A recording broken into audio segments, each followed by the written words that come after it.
that I did what I did to her, and that, you know, I promised that I was going to get cleaned up, and that I was going to get her back, and that, you know, all of the stuff that I put her through, I didn't mean.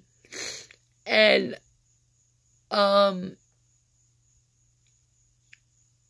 day I had to leave the hospital, I had to leave her in the hospital, and, I gave the nurses my child, and I walked out, and I was like, you know, I was so lost and confused, and, the day I left the hospital, I was just turning 21, so, at the same time, it was my birthday, and I was losing my child, and,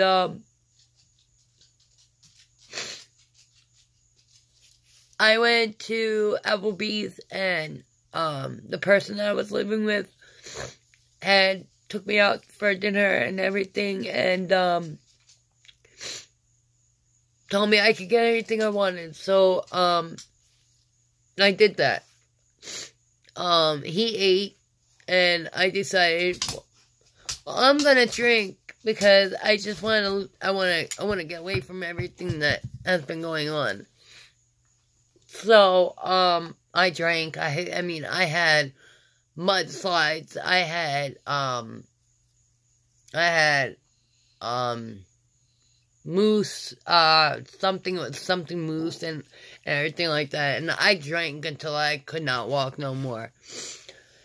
And he sat there, he's like, okay, that's enough drinking, you know, I think you're done. And I'm like, no, I want one more. And, he's like, no, you're done. And I'm like, okay, whatever, you know, I was drunk, and I didn't know, I was just really messed up that night. I was hurt, I was destroyed, and, you know, I was really, you know, disappointed that I did something to my child, and my child has to pay for it, and, you know, I was just, like, really messed up. I just hoped that night was just gonna end, and that was gonna be it with my life. And, that didn't happen.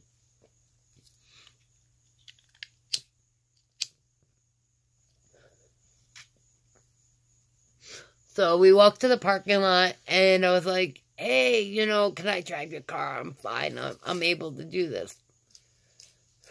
He's like, nah, you're not able to drive. And 2, you don't have a license. You're not driving.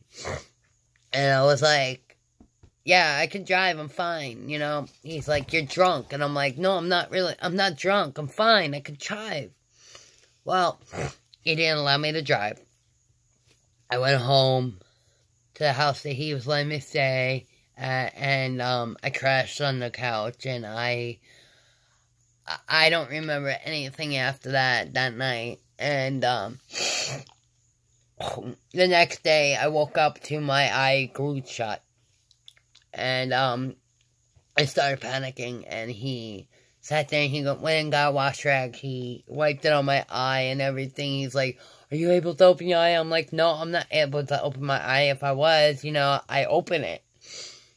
You know, and, after that, I was okay and everything. He, went to work and everything like that. I was staying there for a few months after that and everything. Yes, that's my dog. He knows that mommy's upset, so he's trying to, you know, cuddle with mommy. I stayed there, and he was going to work and everything, and for some odd reason, I decided to steal money from him. He had a whole load of coins and stuff, so I went to the cash machine, and I cashed them in. I was like, you know, I need money. And, my ex somehow ended up calling me and telling me, oh, well, can you help me out? You know, I still can't get a job, and, you know, she ain't doing nothing, and these kids are starving and all that stuff. I'm like, yeah, whatever. And, my stupid ass fell into it again, and ended up giving him cash. And, you know, I was stealing from the man that was taking care of me, and, let me live at his house and was feeding me every day and just to help my ex out. And when I got caught doing that, the person that I was living with bugged out on me. And I sat there and I'm like, I'm so sorry, I don't know, I didn't mean to, this, whatever. And he forgave me. It took him a while to forgive me, but he forgave me. And we were going together for almost 2 years. And in the process of all that, we were getting along and everything. And everything was going good. And then, he realized that I was picking up again. I was smoking pot and everything. And with the courts telling me that, my child was getting adopted and there was no way I was getting my child back and stuff like that. I sat there and I was like, I have a year to do the right thing. I put my child through this. I'm not going to make her pay for anymore. So, I did the hardest thing I had to do, and I went to court, and I talked to my lawyer that was really not helping me and everything, and I talked to him and told him, listen, I want to do the right thing for my kids, and, this is the hardest thing I got to do, and I don't want my kids to pay no more, so, just give me the papers and I'll sign it. I'll give up my rights and they can get adopted by a family. They can love them. And he gave me the papers and I signed my rights away from my children.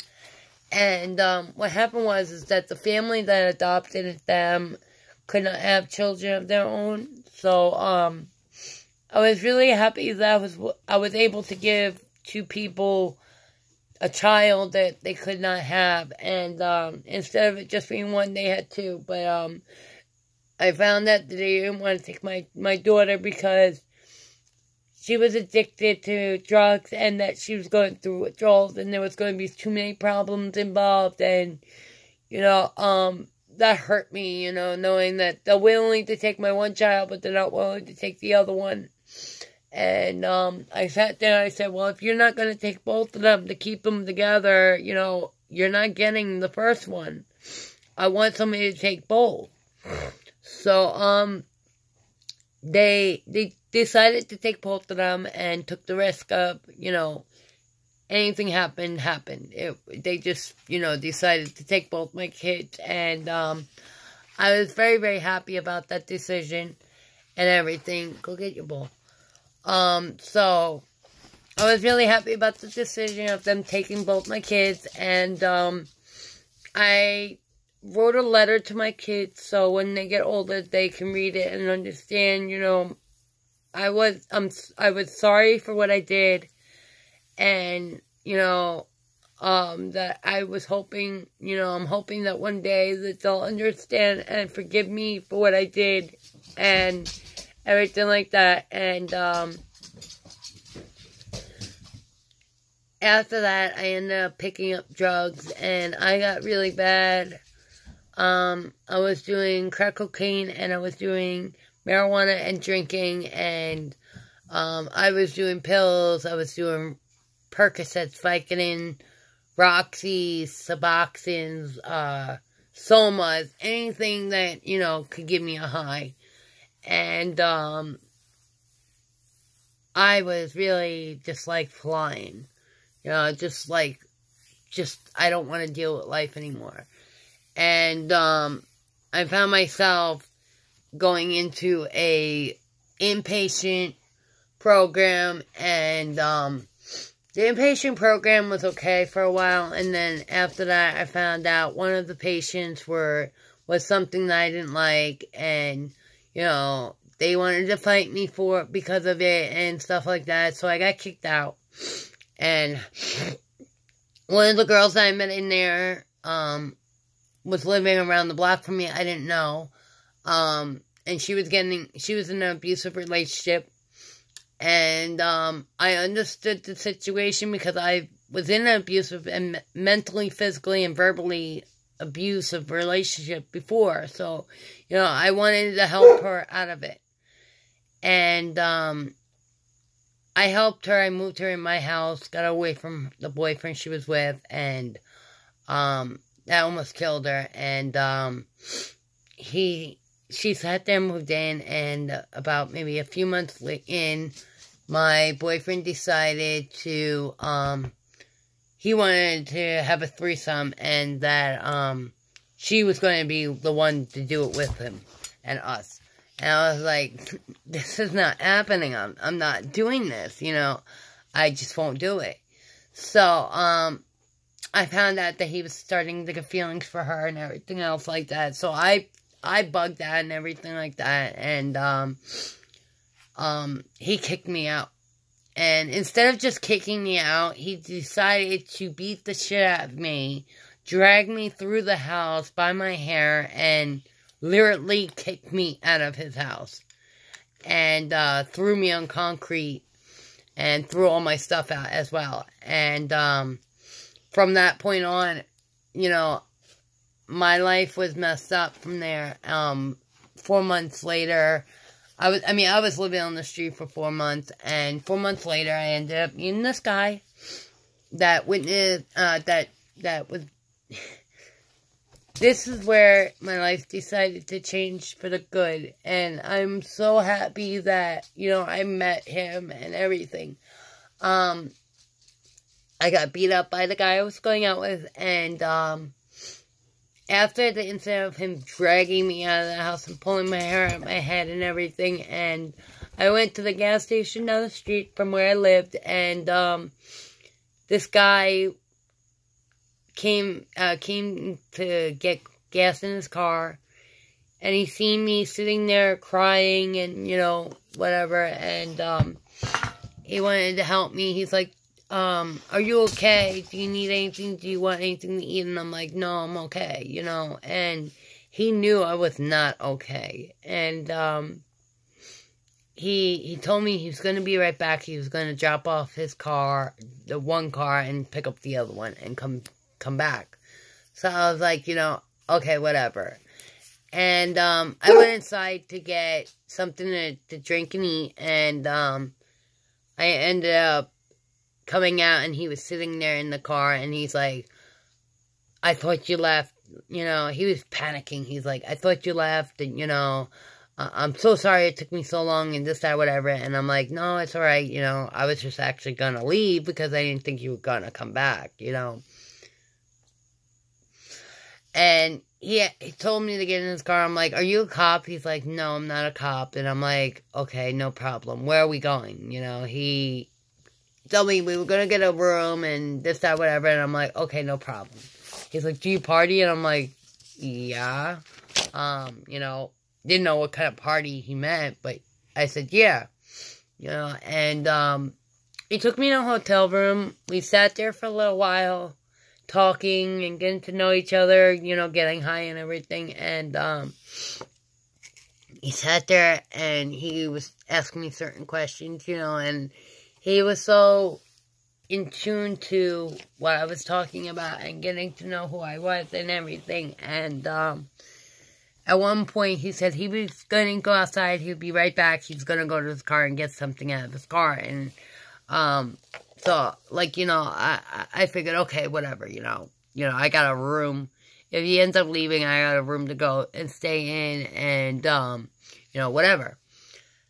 Well, in the mix of the conversation, he had asked me, you know, on Valentine's Day, have I ever received flowers or, you know, a box of chocolate or anything like that? And I said, no, I never got anything in school like that, you know, and I was never treated like a girl, you know. Everybody ignored that, you know, who I was. Everyone used me and stuff like that. And he came back in the room after him telling me he was going in the car to go get something. He came back in the room, and he had a thing of flowers in his hand.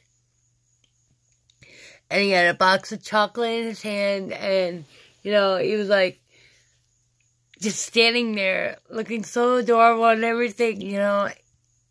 And I wasn't expecting it. And I broke down crying, you know. I mean, like, the first time somebody actually does that, you know. It was like, it was so nice and everything, you know.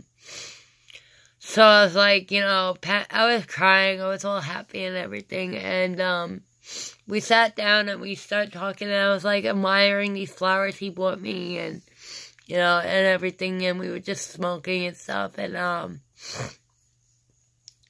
after that, I went to put my hair down, because he asked me how long my hair was, because it was up in a bun, and I went to take my hair down, and I went to move my hair around, and I noticed that my hair was coming out, and I started crying, and he looked at me, and he's like, "Are you okay?" And I'm like, "No, my hair is falling out, you know." So when I was crying, he was crying with me, and he got so upset too. You know, the first time I've ever seen a man cry in front of me and feel as sorry and as bad as I felt, you know, it felt weird, but it felt, you know, like, it felt special at the same time. So, he sat there and he told me that I was okay and that, you know, to go take a shower and, to go change and, everything would be fine after I got out. So, I went in the bathroom, I went and took a shower, came out, I got dressed, you know, came out of the bathroom, and he's just sitting there, you know, and he's like, "So how do you feel now?" I'm like, "I feel okay now because, you know, I took a shower. I don't feel dirty no more, but, you know, I'm still upset about my hair." So, he sat there and he went and came over to me. So I'm thinking, you know, he's going to hurt me or something like that, you know. Like, I was in relationships that I was attacked and everything like that. And, he decided to come over behind me and brush my hair. And I was like, you know, no, you know, I don't want anybody touching my hair, you know, whatever. And, he sat there and stood behind me and started brushing my hair, being so gentle and everything. And, I went to sleep that night. He laid in one bed, I laid in the other. And, the next morning, I'm like, "Oh, well, you know, you could just drop me off where you picked me up." You know, not knowing that he was actually going to stick with me from that day on. He, decided to tell me, "Well, you're not leaving. I'm not dropping you off where I picked you up." And I'm like, "What are you talking about?" So, he sat there and told me, "Well, I'm taking you to Atlantic City, and we're gonna go shopping." And I'm like, "You don't have to, you know, I'll figure out a plan, you know." He's like, "I'm not letting you out of my sight." And, so he took me to the store. He expected me to spend more than $100, $200, but I didn't even really get that much. I only got, like, a couple of things, and that was it. And, we got to the register. He's like, "Oh, you know, I'm surprised you didn't spend that much." I'm like, I don't really need that much." He's like, "Well, you didn't even spend $100, you know, this or whatever." I'm like, "Yeah, I only need a few things, so shut up." So, I came out of the store with what I bought, well, what he bought, and I'm sorry. And, he ended up we got in the car and he took me to Atlantic City. And, I had no clue what this place was, nothing, you know. And, I didn't know it was a casino. So, he had a membership card. He ended up getting a room there. We ended up putting our stuff in the room. He took me downstairs. He was holding my hand so I wouldn't get lost. And we went to a table of, Spanish 21, and, I was just standing there, like, watching him, you know, and I was like, you know, wow, this is kind of cool, you know, and I just was like, I was in shock, because I never played cards, so I didn't know what to do, and everything like that, and he's like, "Listen, you're going to take my place, and I'm going to show you exactly what to do. I'm going to tell you what to do." I'm like, "Okay," you know, And, he sat there and he was showing me and everything like that. So I was like, I was okay with that. And, I won, my first time playing, I won about $800. So I was like, wow, And after that, he actually was true to his word. He stuck by me for a long period of time. We found out about maybe a month into us meeting that, well, I'm sorry, not a month into, I'm sorry. We met in November, right around the date, his birthday. So his birthday was November 6th. And so I found out I was pregnant in November, the end of the month and stuff. And, when I found out, well, what happened was we were at a friend's house of his, and, I needed food. I don't know what was going on, but I wanted food. So he took me to White Castle's, and I pretty much ordered everything on the menu. And I mean, yam fries, French fries, the fried shrimp, and cheese. I wanted a suitcase of cheeseburgers, and we walked out, and I was like, wait, they forgot this, they forgot my, my yam fries. So he went back in to go get them. And about the time that he got back in the car, I had 9 burgers gone out of a suitcase. And he's like, wow, you were really hungry. I'm like, yep, and I'm going to eat everything else. So I stuck with that. I ate everything out of that. And, we went back to his friend's house. We left a little while after, and then we went back home where we were staying, and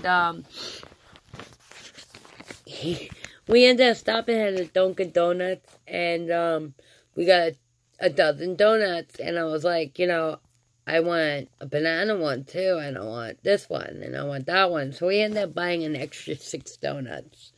So we had like 12 plus 6, so 18 donuts in total, okay? Almost 2 dozen. And, we got in the parking lot, we went into the car, and he's like, oh, look at that! There's 2 cups over there. And he's just joking around and everything, and I didn't take it as a joke because I didn't realize what he was talking about. I was just enjoying the donuts. I ate 6 of them in one sitting.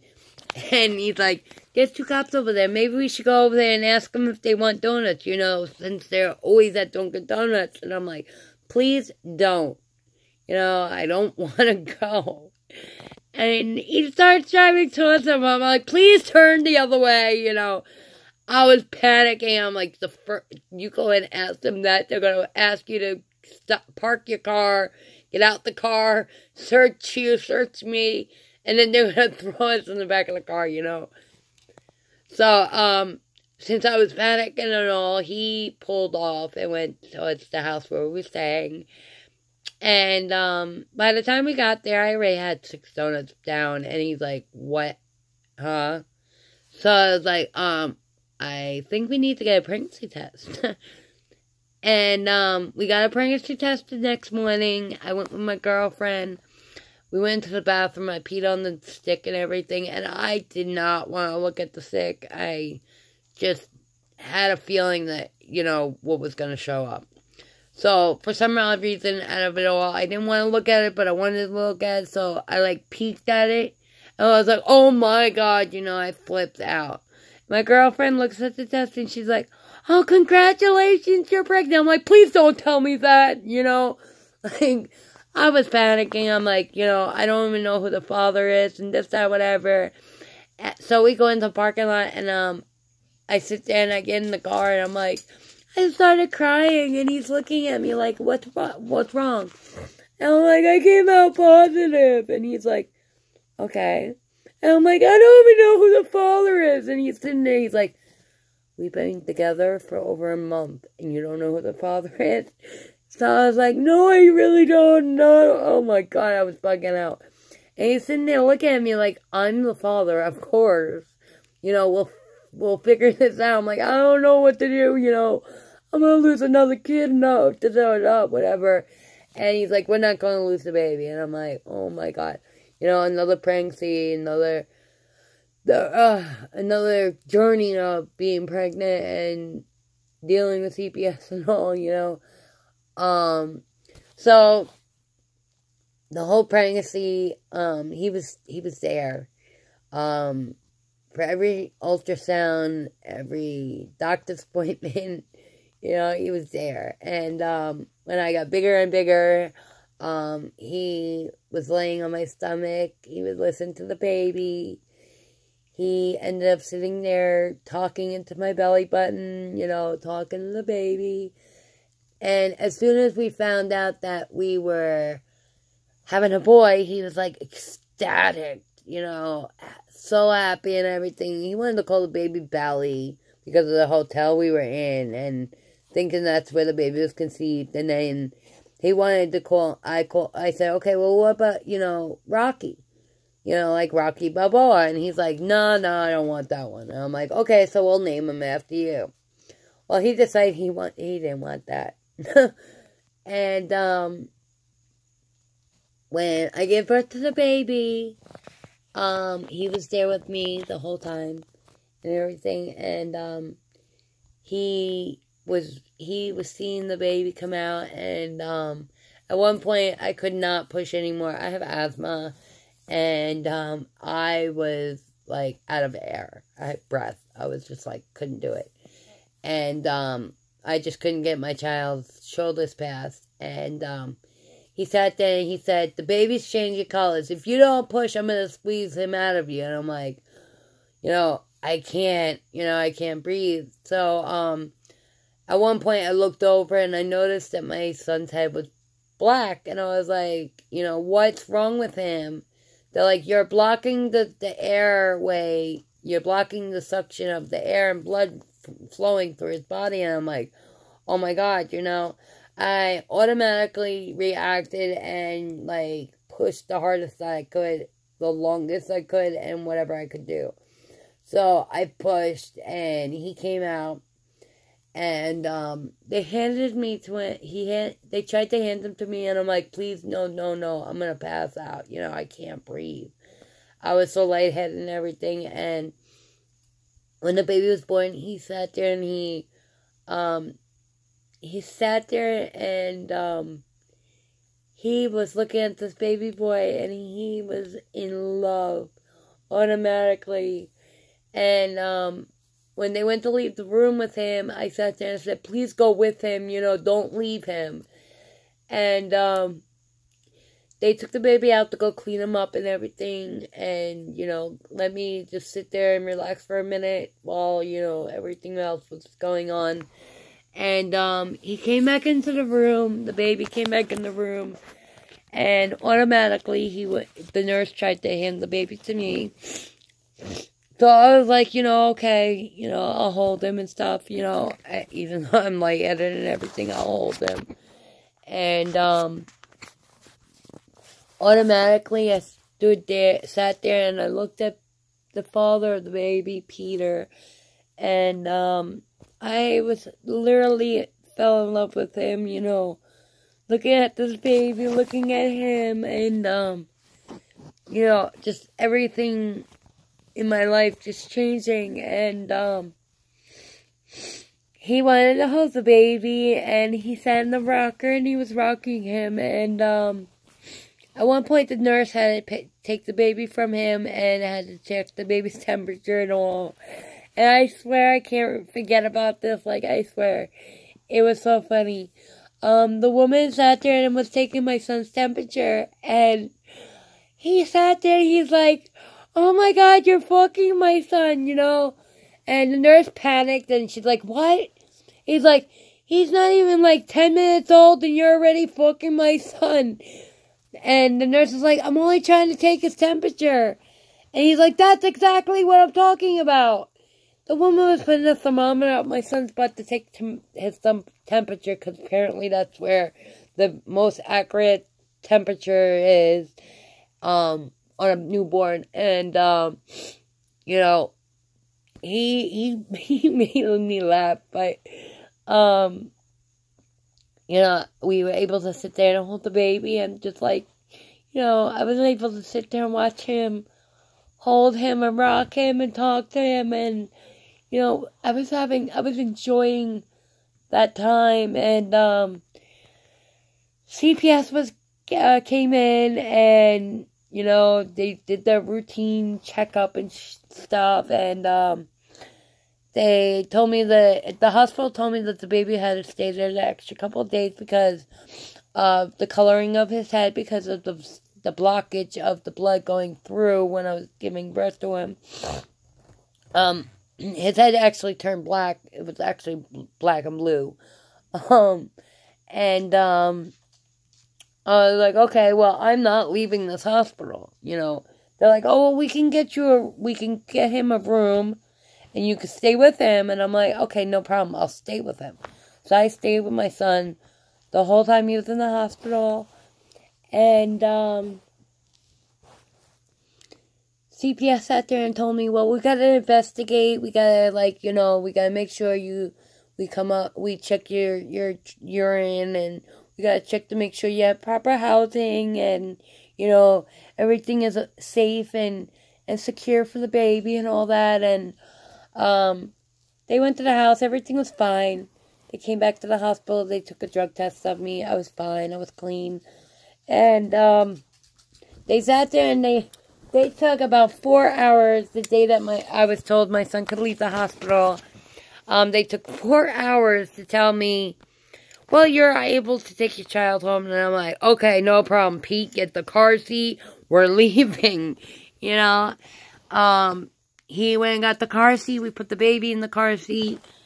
And we automatically, he was talking to the nurse at the car, because the nurse had to watch us buckle him in and everything like that. And I'm like, Pete, please get in the damn car.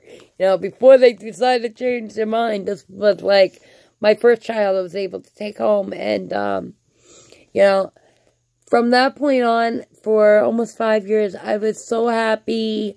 I was in a healthy, clean environment, relationship. I was getting treated like a person. I was getting treated like a woman.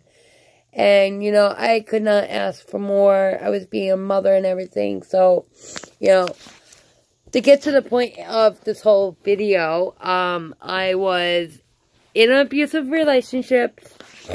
And, yes, I gone through hell with all of them and all that. You know, but out of it all, I found a good one, a healthier one. And, you know, I have almost 5 years with the man that I fell in love with, that I sat there and said I was going to spend the rest of my life with, and everything like that. My child, the father of my child, and everything. He had 4 cancer, and I stuck by him the whole time until his last breath. But to the point of this whole story is that I went through so many bad things through my life, abusive, mentally, physically, verbally, you know, getting hit and getting dragged by my hair, and, you know, verbally abused from the men I chose to be with. And yes, like I said, I could have left and chose not to. And, you know, out of it all, I ended up finding a good relationship, healthy relationship. And I realized at one point in my life that I just wanted to, I didn't want to live the life I was living, and I didn't want to get abused physically, emotionally, verbally, anything, you know, and I wanted to better my life, and I did that, you know. And the whole point of my story is that, you know, I went through hell to get where I am now. And, you know, I just want other people to understand my story and realize that, you know, you may have your ups and downs in relationships. You may meet the wrong people, and you might go through the wrong things, the bad parts of life, and, you know, you may get abused mentally, physically, and verbally, but, you know, if you have a chance to leave, leave. It's better for you. You know, you could find something better in your life. You know, you may not be able, if you're not able to leave, find somebody that can help you leave, so get out of there safely and without harm. And to the men that are out there that are getting mentally, physically, verbally abused, you know, there are people and places, and, you know, that will be able to help you. And you know, nobody deserves to go through that. No one deserves to live through that, and nobody deserves to get treated like nothing. And, you know, every person's life means something to them and to somebody. You just have to find the right person that really cares about you and wants only the best for you. And, you know, after everything I've gone through, I found the perfect relationship, that I loved, the man that I fell in love with. And, you know, he's not here anymore, yes. And it's really hard for me to realize that, you know, he's not going to be here to take care of me and our child and everything like that. But, out of it all, I got a chance to remember good times and good memories, and, I get a chance to see a little boy that looks just like his father, and, you know, live a life with someone that actually cares about me. You know, Peter didn't just die. He gave me another chance to live. He gave me another life to live for, and, you know, he gave me something else to look at that reminds me of him. And, you know, he gave me a better start on my life, and realizing that, you know, my life means something. And, I'm not just somebody that lives, and I'm not just, you know, a nobody. He gave me a reason to live and another start to realize that, you know, my life means something, and that, you know, I don't deserve to go through getting hit and getting yelled at and getting mentally, physically, and verbally abused. You know, nobody deserves to go through that. And, I'm actually 28 years old now, going to be 29 in the next week. And, because of somebody that gave me a chance to change my life and help me, you know, save my life. And, you know, because of that, I'm able to live. And I'm able to live a healthier life, not getting beat up every day. And getting told that I'm stupid and that my life doesn't mean anything. And I don't have to go out there and sleep with people just to make money because it makes the other person happy. You know, because of Peter, he made me feel alive. He made my life worth it. And, I don't just have to worry about myself. I have to worry about a child, too. And, I got a chance to see what he gave me every day.